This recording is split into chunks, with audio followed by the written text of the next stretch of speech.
A new survey from BCAA suggests many drivers have some bad habits in school zones. Over 90% of people say they see drivers speeding around schools, and over 80% say they've seen distracted driving. So is this more a behavior problem or more an engineering and design problem? Haakon Koyote is a volunteer with Vision Zero Vancouver, a road safety group, and is in our studio this morning. Haakon Koyote, good morning. Good morning, Chris. How surprising are those numbers to you? I would say they're not surprising at all. They can be shocking, certainly, but they're not surprising. Based on, I was looking at some statistics before I came in this morning, and it says ICBC says that 51 kids in the province of BC are killed or injured in school zones every year. So, 90% of drivers speeding in school zones is, unfortunately, it leads to some really sad and devastating results. What do you see personally in school zones, just anecdotally? I mean, I see what the survey results say, right? Like, people are speeding. I've seen that. I've seen people on their phones in school zones.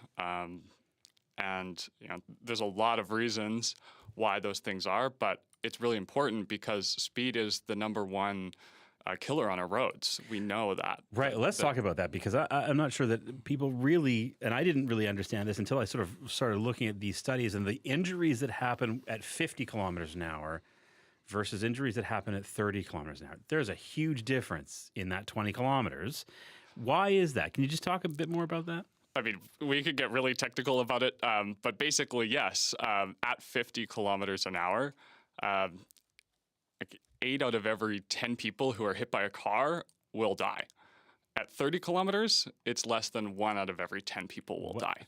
Well, there you go. The other thing that's kind of crazy, actually, is that within the city of Vancouver, there's still school zones that are 40 kilometers an hour. And at that speed, half of kids who are hit by cars will be killed.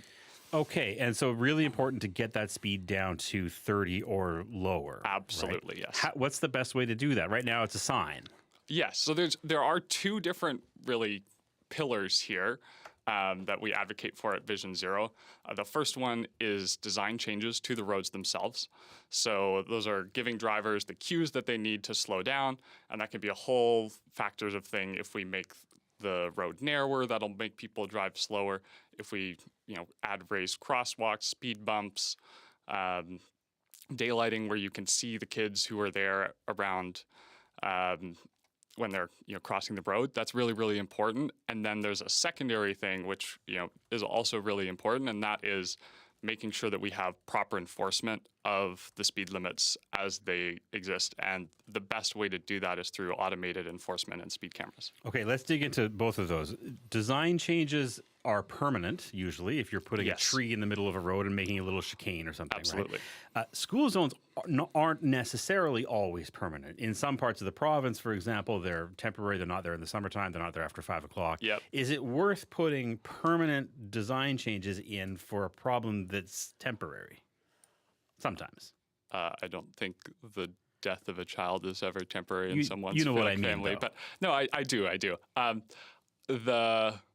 What I would say with that is, we do need to make those investments.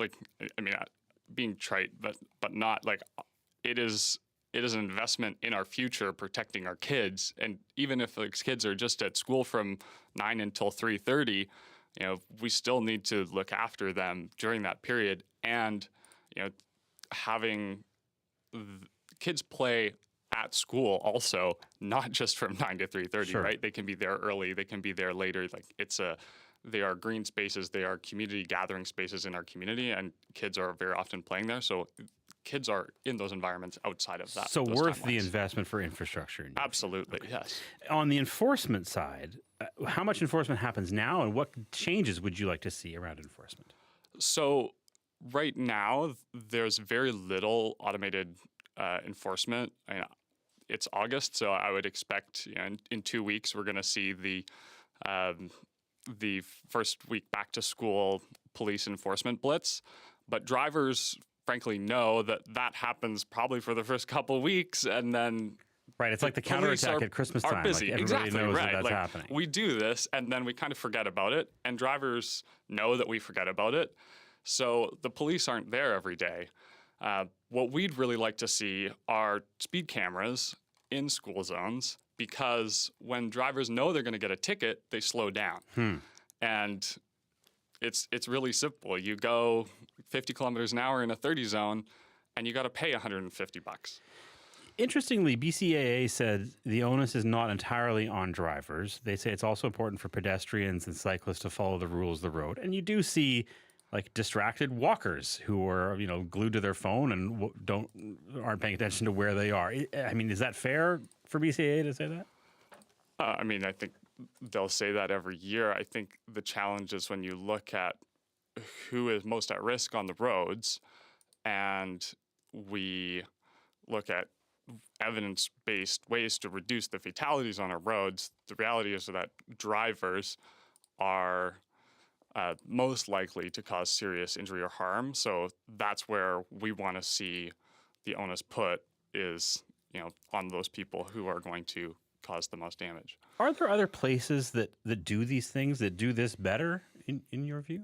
And do you have examples of what that looks like? I actually lived in the UK for about 8 months in 2023. Okay. And there was a lot of different ways that the streets are designed there.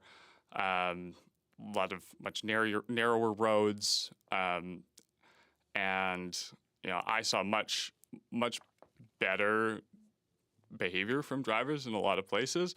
A really good example was whenever you were going from, say, a 50 to a 30 zone, you could actually feel that in the way that the road was designed. Like the texture of the road. The texture would change, the road would get a little narrower, and it was really easy as a driver to go like, oh, it feels weird actually to be driving 50 kilometers an hour in this space. It felt like it was dangerous. So that's the hope, that we can get those changes here in Canada, so that drivers actually feel like it's what they're doing is dangerous, because it is. Right. Haakon, really good to talk to you this morning. Thanks for coming in. No problem. Thank you. Haakon Koyote is a volunteer with Vision Zero Vancouver. We'd love to hear from you on this. What do you see in school zones?